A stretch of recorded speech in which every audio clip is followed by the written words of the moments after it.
بسم اللہ الرحمن الرحیم نحمدہ ونصلی علی رسولہ الکریم اما بعد۔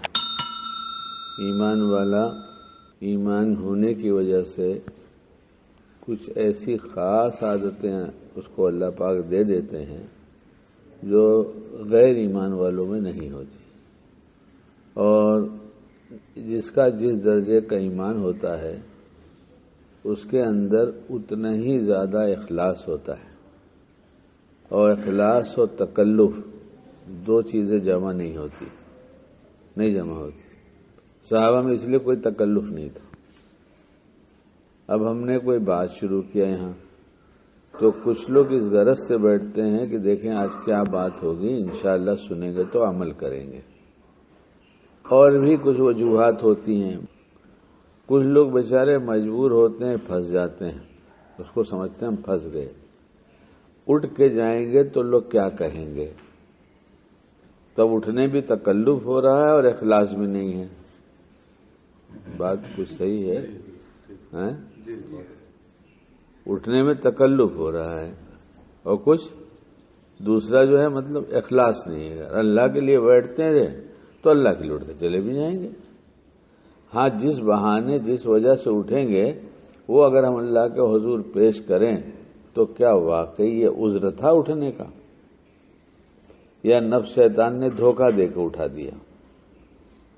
اس لیے صحابہ بہت صاف بات کرتے تھے، ان کا ایک کمال تھا یہ، کسی کی رعایت نہیں ہے، جو کچھ ہے اللہ کے رسول کی اور شریعت کی رعایت ہے۔ اس کسوٹی پر جو ٹھیک لگا اسے کر لیا اور کہہ بھی دیا، نہیں کہا ایسا نہیں۔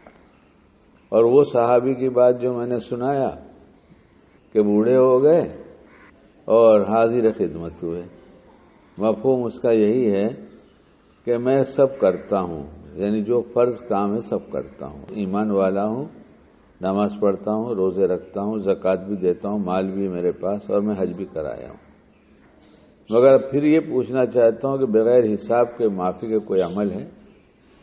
اللہ کا حساب نہ ہو، جو ہر عمل کا حساب ہوگا۔ تو کیا فرمایا آپ نے؟ تہجد پڑھو، کام سے نہیں ہوگا۔ کیا بات ہے، کس قدر اخلاص ہے، کس قدر دیکھیے اللہ ہی کے لیے ہے، اس لیے کہہ کے نہیں گئے کہ اچھا پڑھیں گے اور 2-4 دن پڑھا پھر چھوڑ دیا۔ نہیں تو کرنے والے اعمال لینے آئے تھے کہ جو کروں تو مرتے دب تک کروں گا اور اللہ ہمیں بے حساب معاف کر دے گا۔ تو صاحب کہہ دیا تہجد نہیں پڑھوں گا، مجھ سے نہیں ہوگا۔ تو پھر کیا کہا؟ یہ جانی عبادت ہوگی۔ پھر کہا اچھا مالی عبادت میں فرما دی ہے کہ ایسا کرو کہ مال تو تمہارے پاس ہی ہے، تم زکوٰۃ کے علاوہ کچھ نکال دو۔ کہا یہ بھی مجھ سے نہیں ہوگا۔ کیا اخلاص ہے، کتنے مخلص تھے، کتنے بے تکلف تھے کہ جو نہیں کر سکتے وہ نہیں کریں گے، صاف بات بتا دی۔ اور ان کا احسان ہے ہم لوگوں پر، اللہ تعالیٰ ہمیں صحابہ سے محبت دے جو اللہ کو پسند، بہت بڑا احسان ہے۔ تو پھر کیا کریں؟ آپ کچھ اور بتائیے۔ نہ جانی عبادت بڑھاؤں گا نہ مالی، کچھ اور بتائیے جو اس سے آسان ہے۔ بس جب فرصت ملے تو اللہ اللہ کر لیا کرو۔ ہم لوگ پر کتنا بڑا احسان کر دیا۔ اس کے سنانے کا مطلب شکیل سے یہ کہہ رہا ہے، شکیل دیکھ اس میں بہت بڑا سبق ہے۔ تو صبح سے لے کے شام تک دیکھا کر کہ تجھے فرصت ہے کہ نہیں، فرصت ہے کہ نہیں، چاہے 2 منٹ کی ہو، 5 منٹ کی ہو، 10 منٹ کی ہو، فرصت کے لمحات کہے گئے ہیں۔ لمحات لمحوں کی جمع ہے، اور لمحہ کسے کہیں گے؟ سیکنڈ کہہ لیا جائے اپنی زبان میں، اپنی زبان میں کہتے سیکنڈ۔ تو فرصت کے لمحات میں اللہ اللہ کر لیا کرو۔ اس کا مطلب نہیں کہ 1 گھنٹے کی فرصت ہو تو کرو، آدھا گھنٹے کی ہو، 15 منٹ کی ہو، 10 منٹ کی ہو، تمہیں 1 لمحے کی بھی فرصت ملے تو اللہ اللہ کر لیا کرو، یعنی اللہ کو یاد کر لیا کرو۔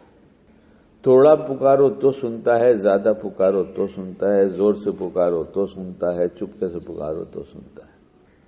یہ استظہار اگر ہم صبح میں کر لیں کہ اللہ پاک کے ساتھ ہیں، اللہ پاک ہمارے ساتھ ہے، اللہ پاک ہم کو دیکھ رہا ہے، استظہار کے ساتھ ساتھ اگر ہم یہ طے کر لیں کہ اللہ پاک آج ہم آپ کو ناراض نہیں کریں گے، تو استحضار بہت کام آئے گا۔ اور جب جیسے فرصت ملے گی ویسے ہم اللہ اللہ کر لیا کریں گے۔ آدمی اپنے کام کے پہلے ارادہ بناتا ہے، سب ارادے بناتا ہے کام کے، پھر صبح میں کام کرتا ہے۔ ارادے کے بغیر اس میں کوئی یہاں نہیں آیا ہے کہ اس کو زبان سے بولے یا نہ بولے، ارادہ ہوا تو آیا۔ ایسے اچھے اچھے ارادے شیطان کرنے نہیں دیتا۔ ہم لوگ جب سنتے ہیں تو ہمیں باتیں تو اچھی لگتی ہیں، لیکن ہم یہ نہیں طے کرتے ہم کریں گے۔ اور جب ہم یہ طے کر لیں گے کہ ہم کریں گے اور اللہ سے مانگ لیں گے تو اللہ تعالیٰ یاد نہ دلائیں ایسا نہیں ہوگا۔ جیسے فرصت کی گھڑی آئے گی تھوڑی دیر، ایک صاحب اہلیہ سے پوچھتے ہیں ابھی ناشتے میں کتنی دیر ہے، تو کہتے ہیں ایک دم تیار ہے، بس 5 منٹ میں لے کر آتی ہوں۔ تو سمجھتے ہیں 5 منٹ میرے فرصت کے لمحات ہیں۔ کیا ہے 5 منٹ؟ تو کچھ اللہ اللہ کر لیتے ہیں، یا تو کتاب اٹھا کے پڑھنا شروع کر دیتے، کہ ایک حدیث پڑھ لوں گا تو نفع ہو جائے گا، کوئی بات اور دین کی سیکھ لوں گا تو نفع ہو جائے گا۔ ہمارا کہنے کا مطلب یہ ہے کہ شکیل میاں، تم اپنے فرصت کے لمحات میں کوئی بھی بھلا کام کرو، وہ سب اللہ اللہ ہوگا۔ اور تمہیں کوئی بھلا کام سمجھ میں نہیں آتا تو زبان سے اللہ ہی اللہ کر دیا کرو، بے حساب جنت میں چلے جاؤ گے۔ اچھا کیوں چلے جائیں گے بھائی، اتنا آسان کام ہے؟ ہم نے تو لا الہ الا اللہ محمد رسول اللہ بھی پڑھ لیا، ہم تو تیسرا کلمہ بھی پڑھتے ہیں، ہم تو درود شریف بھی پڑھتے ہیں، ہم تو استغفار بھی کرتے ہیں۔ یہ کیا فرصت کے لمحات میں اللہ اللہ کہو؟ ہم جو کچھ کرتے ہیں اکثر غفلت سے کرتے ہیں۔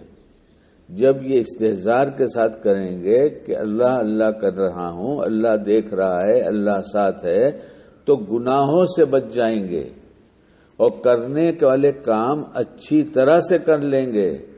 اور جب اسی کی کوشش میں رہیں گے تو اللہ پاک تو دیکھ رہا ہے نا، سب جان رہا ہے نا کہ میرا بندہ بے حساب جنت میں جانے کے لیے کتنا فکر مند ہے، اس کے بس کا جتنا ہے اتنا تو کر ہی رہا ہے، اور اللہ کے بس کا سب کچھ ہے۔ اللہ کہے گا مجھے کون پوچھتا ہے؟ جب تجھے اتنی فکر تھی کہ مجھے بھولتا نہیں تھا، میری یاد میں رہتا تھا، میری یاد اور میرے ساتھ ہونے کے استحضار کی وجہ سے تو گناہوں سے بچتا تھا، اچھا کام کرتا تھا، کسی کو دل کی کیفیت کا پتہ نہیں ہوتا تھا، مجھے پتا تھا کہ تو الجھا رہتا ہے اس معاملے میں کہ اس کو میں اچھی طرح سے کیسے کروں، تو یہ سب وہ جانتے ہیں، تو بے حساب بخش دیں گے کہ جو اتنی فکر کرتا تھا۔ تو اس لیے اللہ کی ذات تو بڑی ہی کریم ہے، اس کی مخالفت کرے تو بھی کھلاتا ہے۔ ساری نعمتیں جتنی دیتا ہے، صبح سے ابھی صبح ہوگی جتنی نعمتوں کا مفت میں مل رہی ہے، اچھی ہوا چل رہی ہے، سورج نکلے گا، گرمی پہنچے گی، اس سے کتنے کتنے فائدے ہوں گے۔ ہمارے اعمال کیسے ہیں اور اس کا کرم کیسا ہے؟